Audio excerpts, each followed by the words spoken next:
C'était pas une évidence comme ça pour moi de travailler sur le transhumanisme, mais au fil d'une lecture hasardeuse sur la physique quantique, j'ai découvert ce mot. Et ce qui m'a intéressé et touché dans cette thématique, c'est pas tellement le rapport à la technique et la technologie au départ, mais plutôt que ça répondait au fond à une angoisse profonde de l'être humain, la peur de mourir, et ça m'intéresse. Alors c'est vrai que pour ce projet H+, j'ai fait un travail d'enquête, j'ai rencontré des philosophes et de fil en aiguille, des anthropologues, des chercheurs, de fil en aiguille, j'ai pu dresser un espèce de panorama de ce mouvement-là.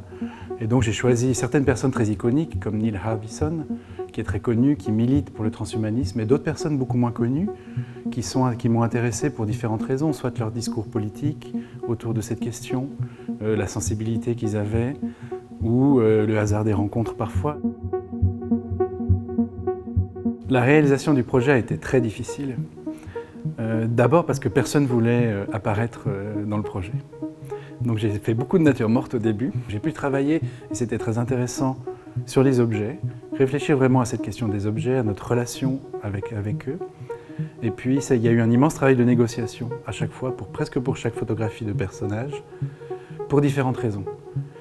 Les chercheurs, par exemple, dans le monde médical ou scientifique, refusaient d'être affiliés au mouvement transhumaniste. J'ai dû faire un gros travail d'explication pour dire oui, ok, vous n'êtes pas des transhumanistes, mais quand même, en fait, si, mais avec délicatesse. Donc effectivement, c'était laborieux. Et c'était intéressant parce que cette résistance-là, elle a créé aussi une relation difficile au sujet, un peu tendue, qui a donné, je pense, une teinte un peu sombre et froide au projet, et c'est pas une mauvaise chose. Il est vrai que les photographies sont assez simples en fait. On voit souvent un sujet, un objet ou un personnage au centre de l'image, et elles sont très fragmentaires, décontextualisées.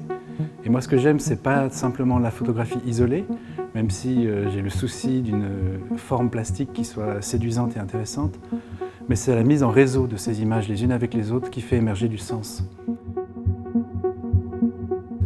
Il fallait absolument parler du téléphone portable, qui est pour moi l'objet transhumaniste par excellence, dans la mesure où tout le monde aujourd'hui a un smartphone et que la relation qui s'est installée avec cet objet est quasiment fusionnelle.